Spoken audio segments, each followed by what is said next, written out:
Hello everybody and welcome back to Screen Stars and welcome to another of my end of year top 10 lists, and today's list focuses on what I think are 2019's worst films of the year.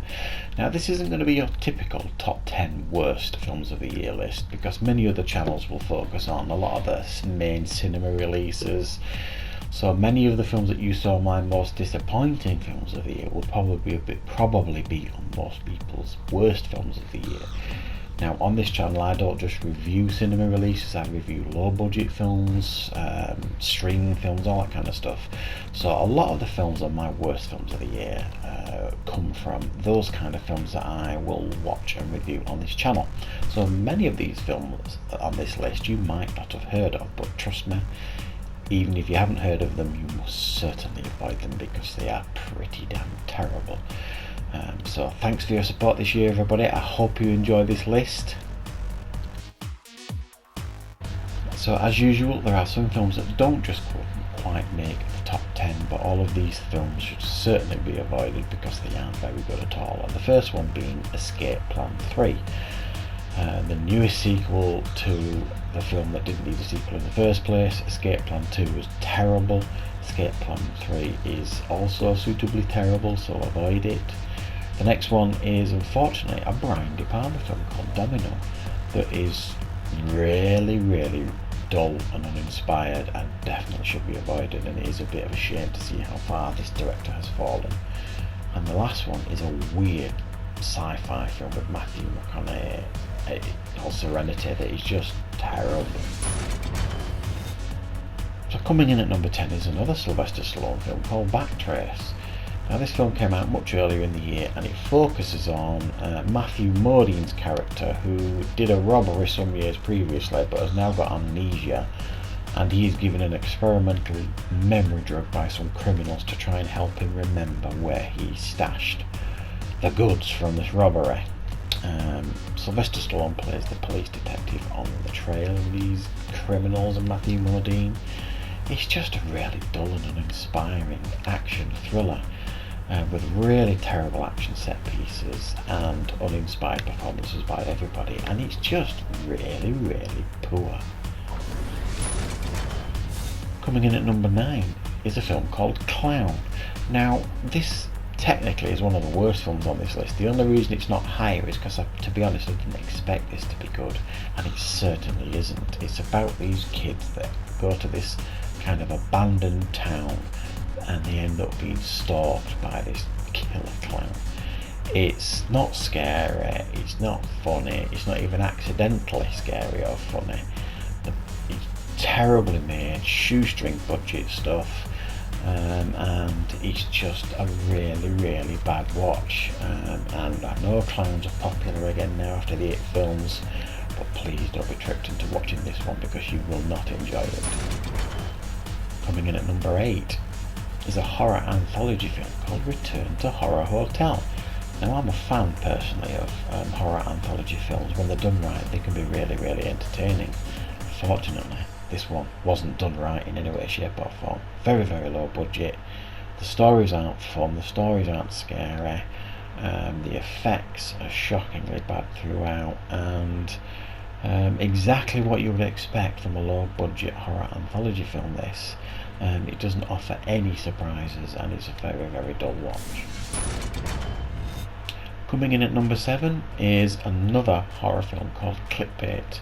Now I'm seeing a real trend these days where films are repeatedly churning out social media type horror films and the dangers of social media, and this is another one. Unfortunately this is a really poor one. Very low budget, terrible performances for the most part here in the film, and it just wasn't a fun watch in any way, shape or form, and for a film that's trying to give a message it just fails even in that sense. It doesn't deliver any scares or anything relevant at all. Coming in at number 6 is an odd psychological horror, I suppose you could say, called Mayday. Stars Michael Paré and Sadie Katz, and it's all set on a plane and passengers start going missing, and there may or may not be the devil on the plane with them. This is so predictable, this film, it's not even funny, and it's so obvious who the bad guy is in this film. A toddler could figure it out. Totally uninspired. A really poor watch, and some surprisingly bad performances from some veterans on display. Definitely avoided. Coming in at number 5, 100 Acres of Hell. I'm not really sure where to start with this one because it's so bad. This film is essentially about these guys going into the woods for the weekend to have, a beer drinking session and bond and have some fun and laughs, and then they essentially get stalked by these crazed killers, if you like. It's just terribly done. The plot makes no sense, there's plot holes everywhere, terrible performances, not scary, not gory, and there's nothing really here on display to enjoy as an audience member. Coming in at number 4 is a film called Outpost Earth that I only fairly recently reviewed on the channel. This is technically definitely one of the worst films of the year.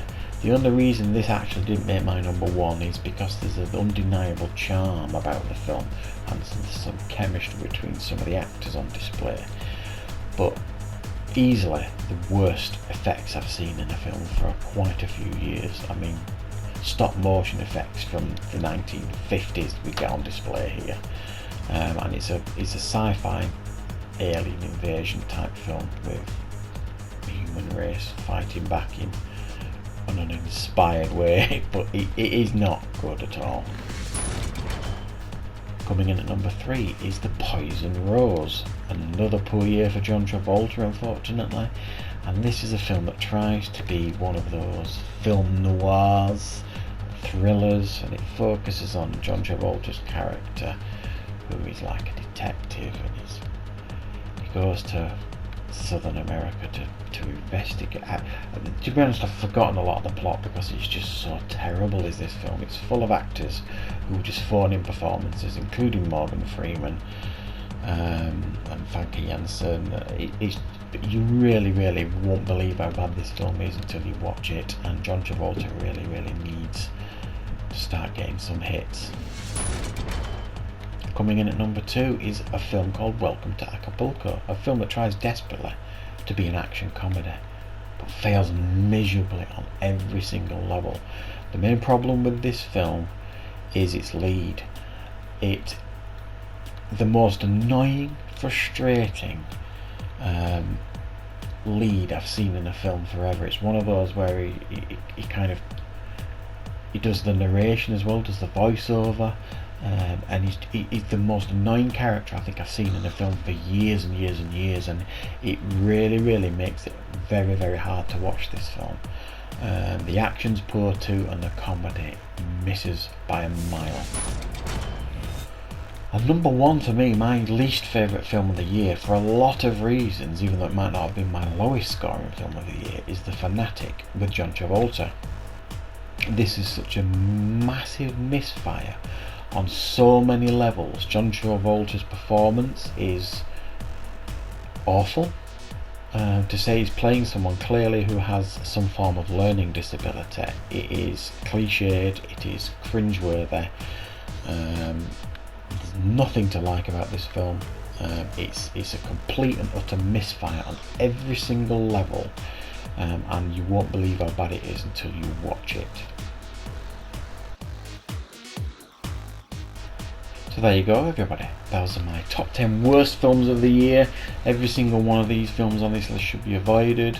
I'll be very interested to know in the comments what your least favourite films of the year are. Like I said, a lot of these films are not cinema releases, because I review all sorts of films on this channel, and this film is my least favourite films of the year, so there might well even be some films on this list that you actually enjoyed and I didn't. But thanks for watching, everybody, and of course I'll see you next time for more reviews on Screen Stars.